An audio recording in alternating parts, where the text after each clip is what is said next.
niba rimwe warigeze gukunda cyangwa se ugakundwa n'umuntu runaka, byanga byakunda ushobora kubuza ukuntu kwangwa n'umuntu wakunze cyangwa se ibyo twita guterwa indobo uyu munsi ukuntu biryana. Ushobora kuba ubizi cyane kuko niba utaranzweho rimwe nawe wanze umuntu runaka hanyuma ubona ukuntu byamukomereye kubyakira. Bisa nkaho nta muntu ubaho ujya wihanganira kiriya gikorwa twita guterwa indobo ngo akirengagize igihe cyose cyamubayeho. Ubishoboye ubwo nyine ntabwo aba yakunze nyine. Sinzi niba nawe ari kubyemera, gusa ntabwo kwangwa n'umuntu runaka cyangwa se guterwa indobo nk'uko benshi tubyita ari ibintu bipfa kuba gutyo gusa ngo bibe ibintu byihutiye ako kanya cyangwa se ngo bibe umuntu akibitekereza ako kanya. Ni ibintu biba hashize igihe kinini kandi bigafata umwanya kugira ngo umuntu abifateho umwanzuro.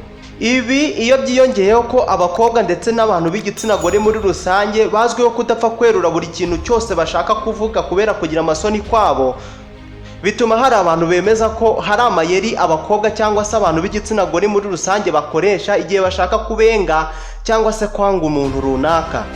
Aya mayeri iyo bishobotse ko uyatahura kare ndetse ntiwice amatwi ngo winangire ahubwo ukamenya icyo gukora, biba bishoboka cyane ko wakwirinda agahinda kazava mu kumva icyemezo cy'umukobwa runaka utarigeze agukunda.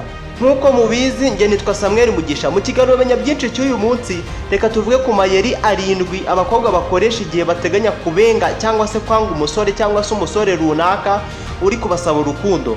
Iki kiganiro cyitwa menya byinshi. Ni ikiganiro mukurikirana neza iyo mwakoze subscribe kuri channel Dore Rwanda, kikaba ikiganiro mukurikirana wa gatatu isaa 9:30 z'amanywa na buri ku cyumweru isaa 3:30 za mu gitondo. Tubahaye ikaze mu kiganiro cy'uyu munsi.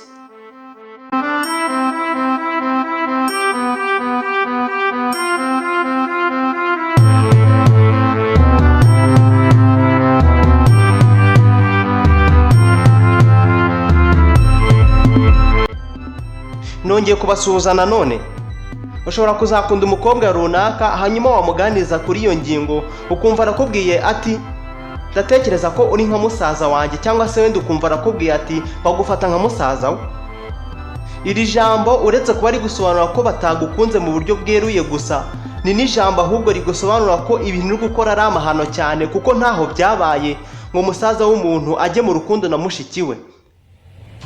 Muri make baba basa nkaho bari kukubwira ko batakwishimiye ku buryo wababera umukunzi.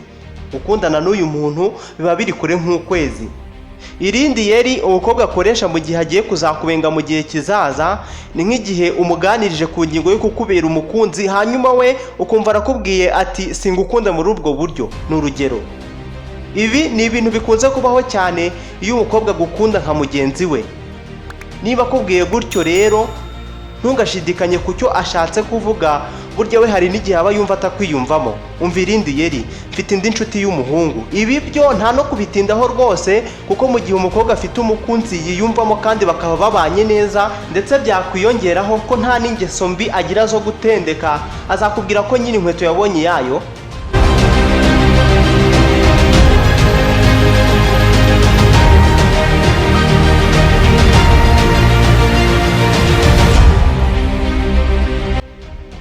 Ibi nabyo hari igihe bibayeho umukobwa runaka akakubwira ati sinjya nganira n'abahungu aho nkorera cyangwa se aho niga.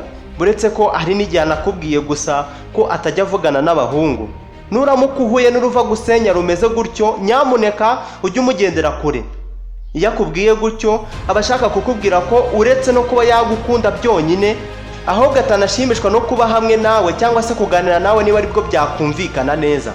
Tekereza nibura nk'umukobwa wifuzaho urukundo aramutse akubwiye nk'iri jambo, ntituri ku rwego rumwe, urandenze.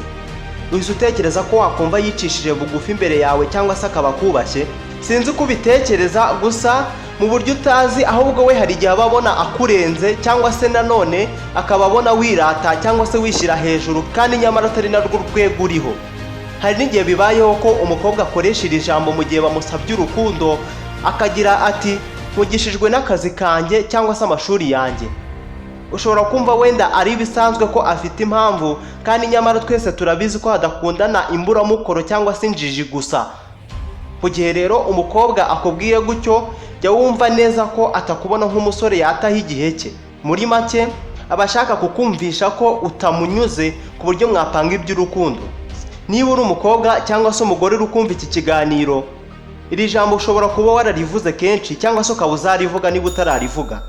Reka tube inshuti zisanzwe. Mu gihe umukobwa akwereka ko agufitiye amarangamutima ariko akagusaba ko mwakwibera inshuti zisanzwe, burya abagukunda ariko akaba afite nk'undi umwe cyangwa se benshi. Bene abo bakobwa baba bakunda gutendeka cyangwa se gukundira abandi basore ku bandi basore. Gusa nanone birashoboka cyane ko yabikubwira gutyo mu rwego rwo kukubwira ko urukundo yifuza kugukunda ari urusanzwe rwa kivandimwe, ndetse akaba akubonamo umusore mwiza, ariko nanone ukaba udakwiye kugera ku rwego rwo kumubera umukunzi. Nubwo bikomeye cyane kumenya umuntu ugukunda cyangwa se uzagukunda mu gihe kizaza, mu gihe we atarabikwibwirira we ubwe, gusa hari ikintu nzi cyoroshye cyane. Icyo kintu ni ukumenya uko uzajya ukurikirana ibiganiro byacu byose bikoroheye cyane. Dore uko wabigenza: manuka hasi y'iyi video ureba ahantu hatukura handitse ijambo subscribe, hakande, uzajya ubona ibiganiro byacu byose, ndetse atari ukubibona gusa ahubwo uzajya unabibona binakoroheye cyane. Nge nitwa Samuel Mugisha, murakoze cyane.